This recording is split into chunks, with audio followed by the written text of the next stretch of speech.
I am a cognitive psychologist, and actually I'm a cognitive developmental psychologist, which means that I'm someone who studies memory and thinking across the lifespan, so how memory changes from when we're babies until we're older adults.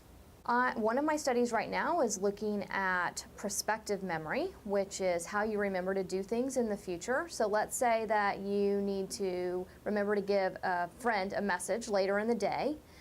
I look at what can you do to make sure that you're going to remember that intention to deliver that message. And so our study right now is looking at how can context help you remember.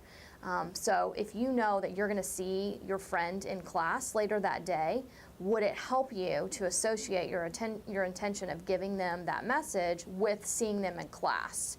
And so that would be the context. You're going to see them in class, and will you be more likely to carry it out and give them the message if you associate that intention with seeing them in class? And then we're also looking at mistakes people make. So what happens if they don't go to class that day? And so you thought, I'm going to give them that message when they're in class. Will you recognize that you now need to associate that intention with another context or find another way to deliver the message, like texting them or something like that, or getting them to call you?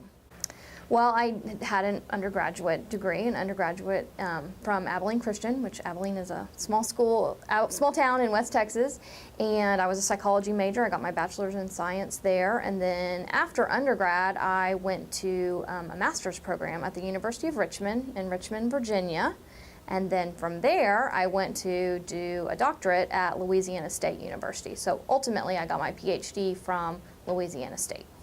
A typical day involves a lot of different things. I always enjoy my days, but they're somewhat unpredictable. But I would say an average day would be preparing for class. Most of the faculty in the psychology department, part of what they do is teaching, and part of what they do is research. So part of my day would be preparing for class. Another component would be going into the class and teaching the class.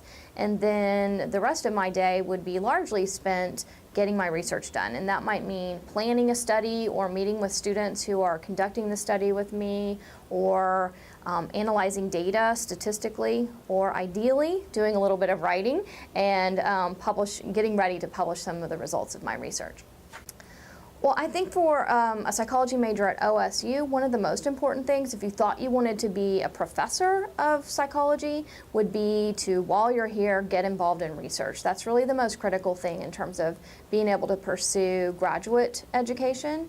And almost all of our faculty have labs that are on campus and that they need undergraduates to be heavily involved in. And so I would seek out those opportunities and make sure that you get to go ahead and get involved in research while you're here at OSU.